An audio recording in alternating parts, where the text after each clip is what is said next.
Welcome to this week's episode of the Good Girl Rebellion podcast. I'm your host, Anna Campbell, and today I'm very excited to be joined by a new guest. So my guest today is Annabella Zeiddar. Annabella is a former solicitor, a recovering good girl, and now a professional rebel, which, yay. After years in the legal profession, doing everything a good girl was supposed to do, she realized there had to be a better way to experience success. Today, she's a coach, a clinical hypnotherapist, master NLP practitioner who helps women understand the protective patterns that once helped them succeed, but are now getting in the way. And that is just when we were first talked, and I'm going to talk a bit more, but when we first talked about it, I was like, yes, this is exactly the same as me. This is what we're talking about. So it's great to be able to have a conversation with you. Anyway, get back to it. She believes perfectionism, people-pleasing, overthinking, and procrastination aren't flaws, but are intelligent strategies that have simply outlived their usefulness. Yay. Annabella, welcome to the podcast. Thank you for joining me. Oh, my pleasure. Thank you so much for having me. And when we first met, it was kind of like at a networking thing, and we were chatting, and I was like, oh, yes, I need to get Annabella on the podcast because we have different perspectives, different experiences, but really, I think very much the same thoughts on this. So I'm really excited to kind of get 100%. into it. Yeah, definitely. And so one of the things that I talk about a lot is that women on the whole don't tend to need more information. We're very good. I heard a term at a conference last week, and it was infobesity. It was basically that we have so much information, like we're just drowning in information. We know what to do, or we can find out what to do, but the problem is actually the doing it. And that's what I really wanted to talk with you about today. It's like, how do we do that? So we know we need to post more on social media or email our list, or we know we need to raise our prices. We know we need to apply for things. We need to rest. Sometimes we need to leave and we know it. And yet we still don't do it. And so today I wanted us to get into some of those protective patterns that are happening and, have a chat about why are they happening and how do we get out of them, basically. So Amazing. you talk about perfectionism and overthinking and procrastination and people pleasing as protective patterns rather than flaws. So can you say a little bit more about what you mean by that? Yeah, absolutely. First of all, I love infobesity and we'll be totally stealing that. Me too. I stole it. Like, it came up and I was like, right, I'm writing that down. It's such a great thing. And it's so true. You're absolutely right. We live in this amazing time where, move over Google. We've now got AI at our fingertips. We can access it 24/7. And, I work with the most amazing, capable, extraordinarily intelligent women who have all this information. They've read the books. They've done the seminars. They've done everything. But you're right. They just can't move forwards. And we've created these protective traits that we see as they show up in our experience as procrastination and perfectionism. We don't see them as protective traits, but that's absolutely what they are. And using that kind of metaphor of you've got one foot on the accelerator, you want to go forwards, you want to launch, you want to raise your prices, you want to do all the good stuff. But simultaneously, you've got this foot on the brake, which is stopping you from doing that. And that is created by your subconscious mind, the part of you that is driving all of these really irritating behaviors. And of course, it leads us to feeling kind of shameful. Your mic is cutting out. Hang on a minute. Your mic is cutting out a bit. I'm not sure why. It was fine to begin when with, you speak as well. Yeah, I wouldn't worry too much about that, but Okay. It was just cutting out a little bit. Oh. So I'm just thinking where to go. It was fine, and then suddenly it went. Oh no. So I'm just thinking where to go back to. So I think just say again about that you work with such capable women. Yeah. And kind of go back into that part, yeah. Yes, I work with these amazing, capable women who are extraordinary at what they do. They're very talented. They're on the way to success. They've had success. They've done all the right things. But to use that metaphor of having one foot on the accelerator, which is that part that wants you to go forwards, while simultaneously you've got a foot on the brake, which is your subconscious mind, that part of you that creates these really irritating protective behaviors. Absolutely. And I think I love that analogy of it, of because I think that's sometimes where that exhaustion comes from, because it's like Yeah, the accelerator and the brake at the same time. It feels like we're not yeah, going anywhere, and yet we're still like completely exhausted. yeah. It's that And, that and mental energy of that warring, isn't it? Totally. And it leads to that horrible expression, I don't like really using it, of feeling stuck because you haven't got that momentum to go forwards and you really want to, but you just can't make yourself do that. And it's important to know that, we feel like this is part of our personality. But something that is part of your personality feels immovable, whereas actually there is something that you can do to change this. And I know we'll talk about that probably later. But it's important to remember the subconscious mind really is geared up to keep you safe. Its prime directive is to keep you alive. That's all it cares about. And it doesn't care whether you're miserable or upset or feeling stuck or frustrated. It doesn't care about that. It will do everything in its power to make sure that what you're doing keeps you safe. And if it views visibility or launching or raising your prices as unsafe, it will do all it can in its power to stop you from doing those things. Yeah, that's so true. And I think I like to think of that as a cautious friend. I don't like to think of it as some kind of enemy, but Absolutely. it's like a part of us that it's like, oh, I just want you to stay safe. If you could just stay in that one room that you're in right Yeah. now, because you're safe Yeah. there, and don't go anywhere else, and don't talk to anyone, you know. And it's like, hang on a minute, that's not living. But it's like, it doesn't matter about living, just be safe. Yeah. Um, and I And think I when we love your cautious understand that, friend thing. I love yes. that because that's exactly what it is. It wants you, it has the absolute best intentions for you. But unfortunately, that's not showing up in our reality. Yeah, definitely. And one of the things I think about, particularly around the unconscious and the subconscious that you were talking about, is that we've got all of the, we'll get into this next, but we've got all of these kind of old programming that's in Mm. there, these old rules, these, I call them the invisible rules, that Yeah. are still influencing us and our behavior, but they're Yeah. actually very outdated. And we just need to, and I think what you mentioned, which I think is really helpful, is that it's sometimes we think it's our personality. I'm a cautious person, or Yeah. whatever.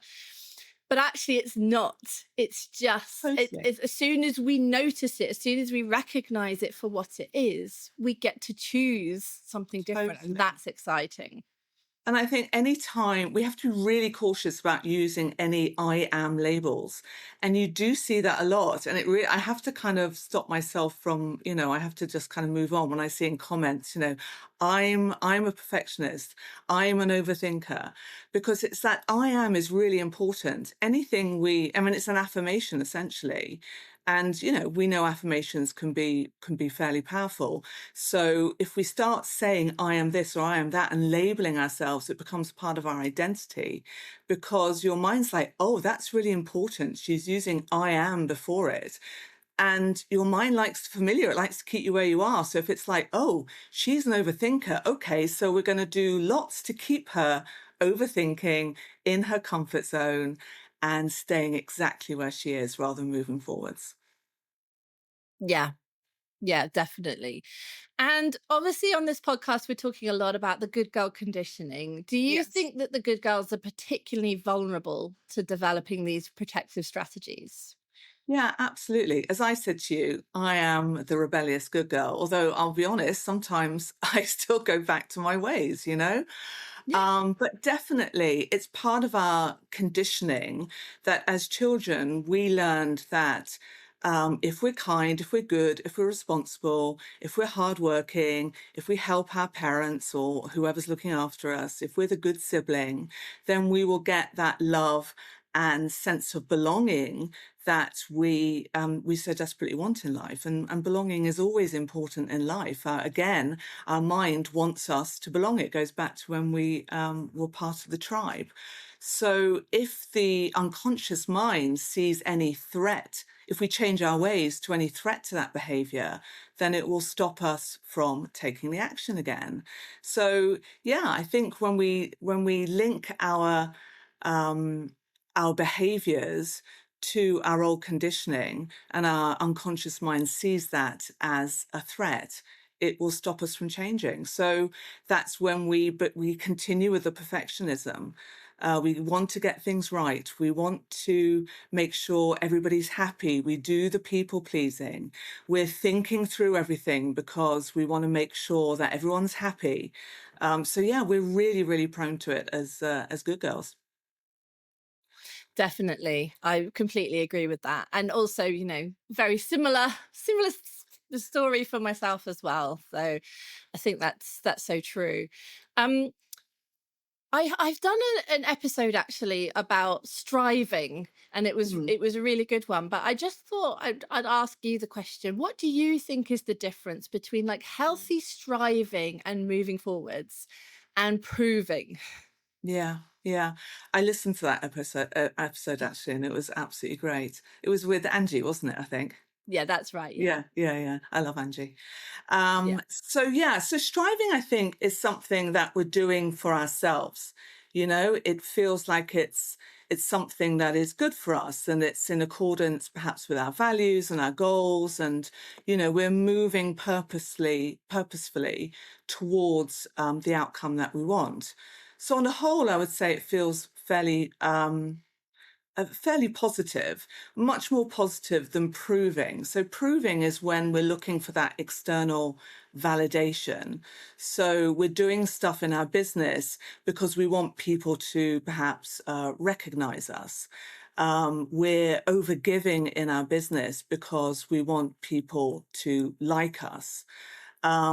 We're over preparing to make sure that we can give the best document to our clients because we want them to think we're great at what we do.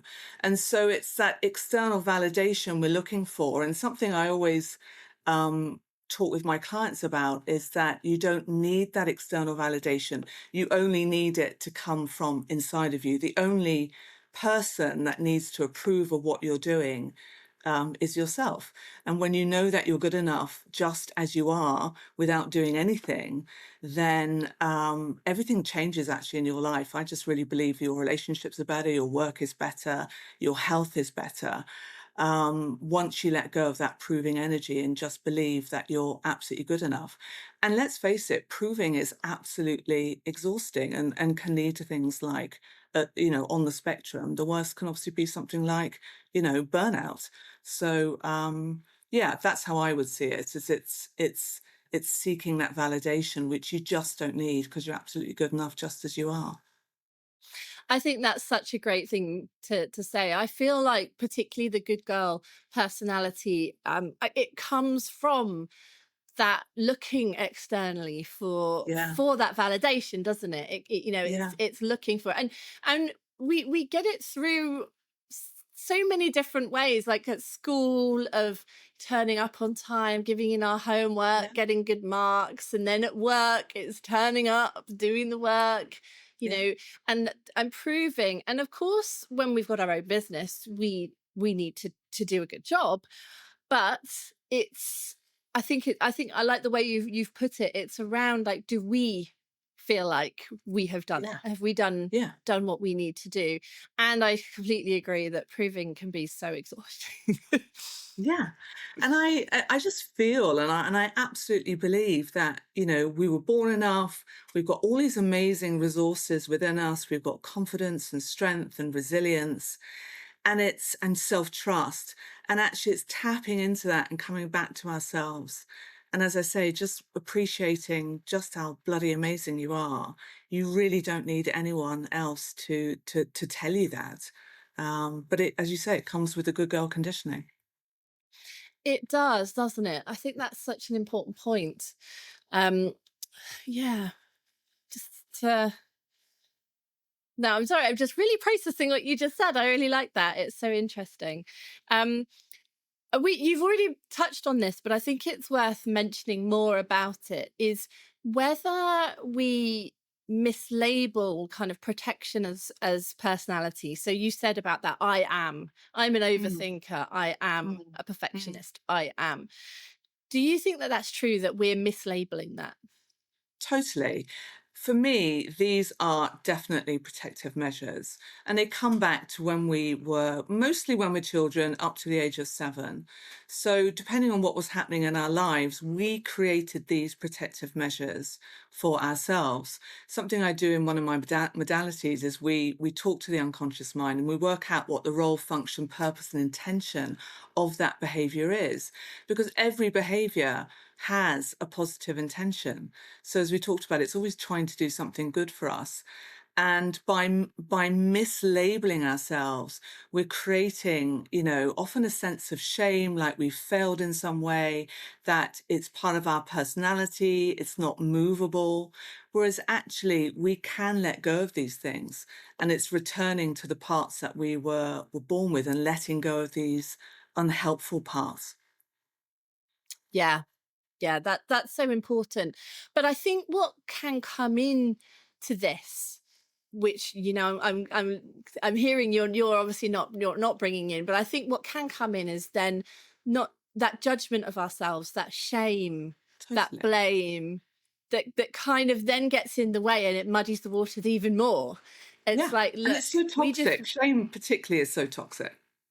Absolutely. And I think what we need to do is acknowledge that this is just our programming almost. It's the good girl conditioning. And all it is about is just is noticing it when it comes up, like spotting it, Totally. Totally. not judging it and just saying, well, this was how I learned, this is what I learned to do. And it Mm. has been often a lot of times it has been a successful strategy to help us grow. And now I need to just step aside from it. Absolutely. Absolutely. Yeah. I think, it's having that awareness around what's going on and having a level of understanding. And that's going to be different for all of us, depending on perhaps, how much we've kind of done the work on ourselves. But definitely having an awareness of what's going on is a really good start. I absolutely love that. And yeah, just sitting with it. And a lot of this is around fear, whether it's fear of judgment, fear of criticism, fear of failure, sometimes even fear of success, and realizing that that fear isn't real. Fear is a good thing for us to have. It saves us from, danger sometimes. It saves us from, perhaps if there was a fire happening in the house that we run out because of the fire, that's a good thing. We don't want to let go of the fear. But a lot of the fear we're feeling simply isn't real. It's created through that constant thinking that we have coming from our subconscious mind, that many people are walking around not even aware that they're having that thinking. So yeah, having as much awareness, like, oh, okay, I've been working on this document a lot. I've reworked it quite a few times, and perhaps I just need to put it out there, or I just need to send it out, or I perhaps need to just finish that sales page and launch. So yeah, I think it's sitting with ourselves, having that awareness, and often just taking a pause actually can re-regulate ourselves. Going still, getting that kind of clarity as to next steps, can often just allow us to take those next baby steps that we need to take. Yes, and I think that's a key point, isn't it? Is a lot of times it can feel a little bit all or nothing. But Yeah, actually, a lot of times, what it really is one tiny baby step. um, totally. in my training, I did the Martha Beck training. She calls it a turtle step. She's like, "What's the tiniest little thing you can do to move forwards?" Because I it's still love forward that. momentum. I love that one as well because I Yeah. think I think. so much I know for me and a lot of people that I work with, it is that all or nothing thinking. It's like, Yeah, well, if I'm taking my business seriously, I need to give up the day job now. And it's like, well, yeah. actually, no, that there's something else you could do in between those two things. Yes, maybe that is the right step, but actually, is it? So And I mean, one it's of the easy. things, yeah, sorry. Sorry. Yeah, carry on. No, I was just gonna say it's easy to fall into overwhelm as well. It's like I've got to do this, I've got to do that. I can't do this until I've done that. And we, as you say, we create so many steps that we don't know which one to take. And I've been guilty of that in fact, fairly recently. And somebody who's known to both of us actually said, you just need to take one step, just a little baby step, you know? Yeah. So, yeah, it's we overcomplicate everything. We've can fall into that kind of too many avenues to go down to, and then we just can't do anything. So yeah, that turtle step is definitely the way to go. Definitely. And I think as well, one of our great traits as the good girl is actually being a big picture thinker. I think because we Yeah. have so much empathy, we can really think Yeah, about different people and everything. And so I think, if we think about the chess game, we can be thinking like 12 moves ahead.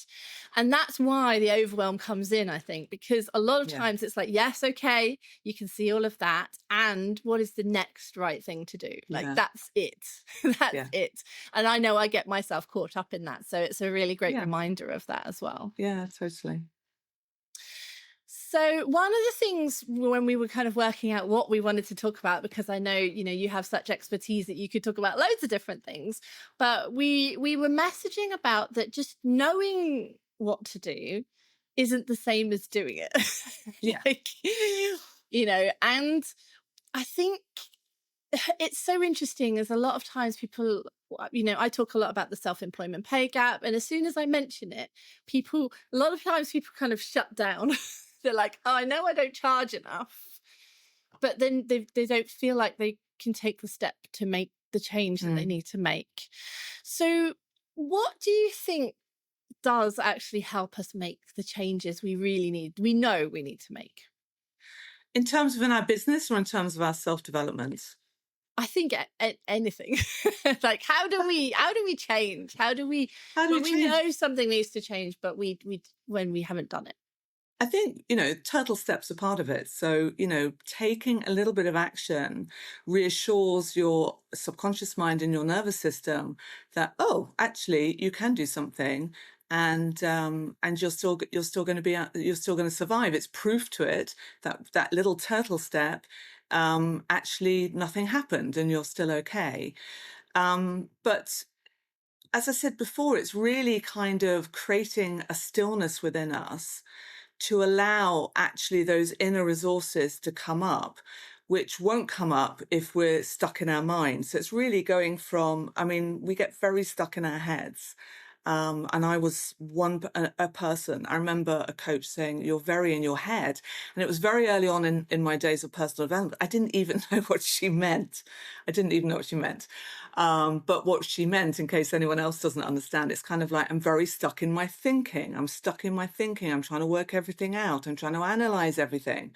Whereas actually dropping down into our body, the part where actually our subconscious mind resides and is part of, and becoming aware actually of the energy in our body, um, allows that clarity and those resources to come up, but they can't come up if we're stuck in our head.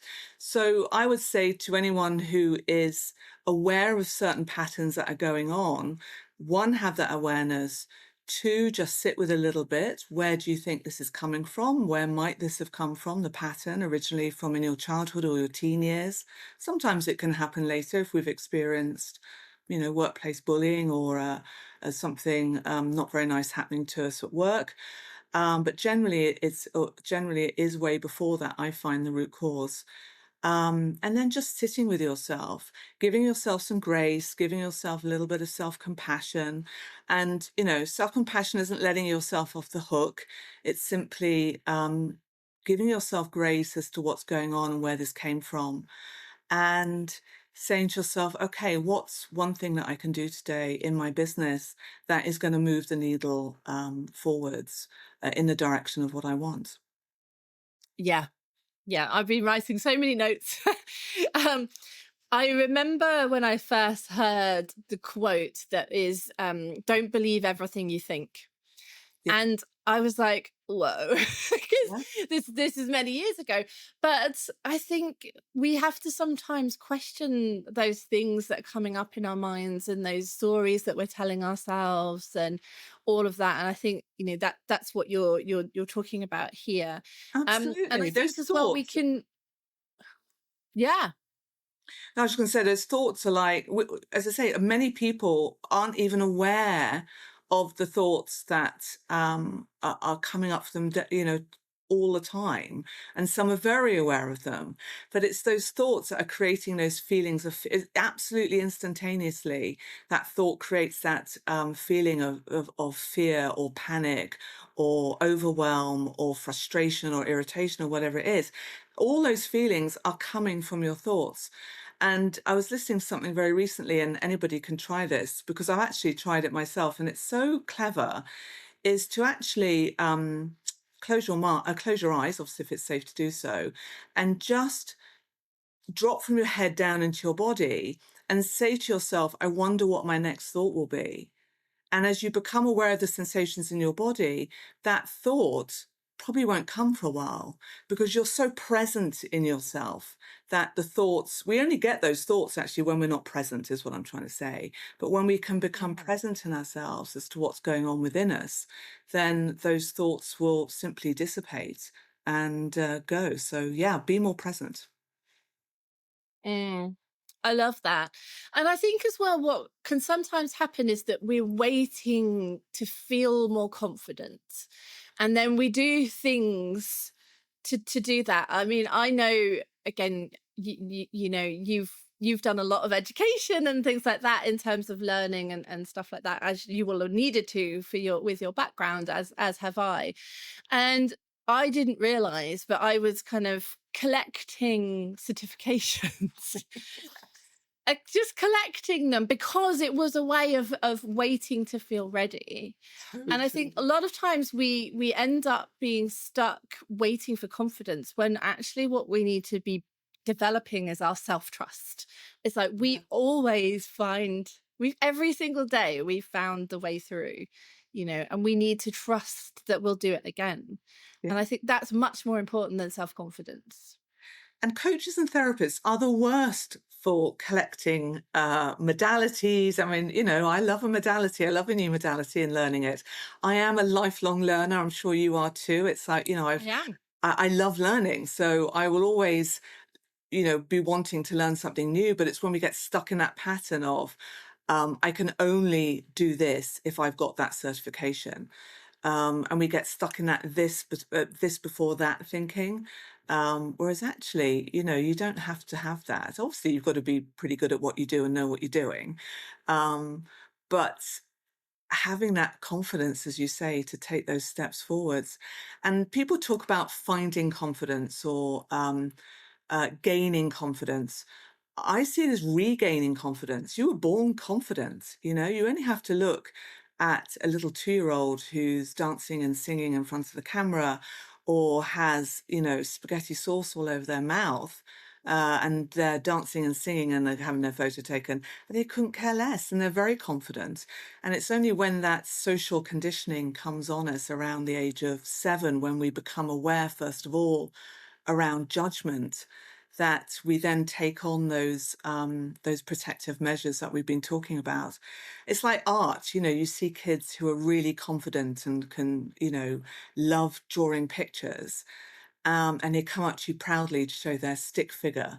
Um, but when they get to 7, they're suddenly like, "Oh no, my picture's not very good, and I'm not very good, and I don't really like the colours," because we're starting to become aware around, what people can possibly judge us for. And sadly, we take that 7-year-old feeling of judgment into our 30, 40, 50, 60-year-old self, into our business or our careers. Yeah. Yeah, that's so true, isn't it? And again, it's not about feeling shame about that, or, No, it's about noticing that that happens. And it's a pattern for every human, and saying, I'm not doing that anymore. totally, totally. Yeah, let Yeah. let go of the shame, let go of the guilt. They're really, low energy. I mean, I'm probably sounding a bit woo-woo here, but they are very low energy states. And they just don't. They're from the past. I always believe like the past belongs in the past. There is only now. The future hasn't happened yet. And simply feeling shame and guilt around something. I mean, one, you don't want to be starting to feel bad about feeling the shame and guilt either. I want to make that clear. But yeah, just let go of it. Just let go of it. Yeah. Yeah. And I wonder sometimes whether a few people talk about this, and I always think, is this true? But I think for some people it is true that we might unconsciously fear what happens if it all goes well? What happens Oh yeah, if we land the client, or what happens yeah, if the best case scenario happens? yeah. Um what I don't know. I wonder if can be an unconscious fear in a way as well. Totally, totally. Yeah, I mean, I've worked with lots of people who fear success because perhaps they might earn more than their partner and they don't want to do that. They might have more responsibility, which would take them away from the family home. They may associate success with conflict. Perhaps they may have grown up with parents who were both fairly successful in what they did, but ended up getting divorced. And then you're a little child and you go, oh, okay, well, then I'm not going to be successful because it means my relationship will fail. So there's definitely a lot of fears around success that I see. I mean, almost as much as kind of failing. People, and also, that it's very, and we could do another episode about this around kind of money fears and having more money. It can be, oh my goodness, I'm going to have to pay more tax if I earn more money. Will I be able to handle money that I've got? Will people envy me? Will people want my money? There are so many subconscious fears that can stop us. So yeah, I want success. I want money. I want to be a world-renowned whatever. But there's a part of you who's like, yeah, but if you do that, you're going to have to work harder. You'll have to get a team together. It might take you away from the family. So yeah, there's definitely lots of things that can stop you on a subconscious level. Yeah, and I think when it comes to the visibility, I'll be open to criticism, and Yeah. there's just so many different facets of that Oh, as well. absolutely. Absolutely. Yeah. I at one point couldn't be visible. I just couldn't bear to be. I mean, I look back at some of my old, I don't know, reels or stories or something, and I'm really talking very like, it's like the Queen talking, basically. I absolutely had to push myself to do it, but I didn't enjoy it at all. And it was all around fear of judgment and or fear of criticism. And I can tell you, Anna, that once you let go of that fear, oh my God, when you really don't care what anybody thinks about you, it's absolutely liberating. It really is. Yeah, absolutely, completely agree. I'm with you there on that one. And you've talked a little bit already about a few things, but what do you think? What practical things can we do for when we're like, right, I know I need to do this. I know what it is I need to do. How am I going to move forward? So we've talked a little bit about the turtle step. So that's Yeah. it's like, what's one small thing can you do to move forward? Are there any other kind of practical things that you think is worth us considering? I mean, some people like to kind of make a little list of things that they've accomplished or achieved in the past.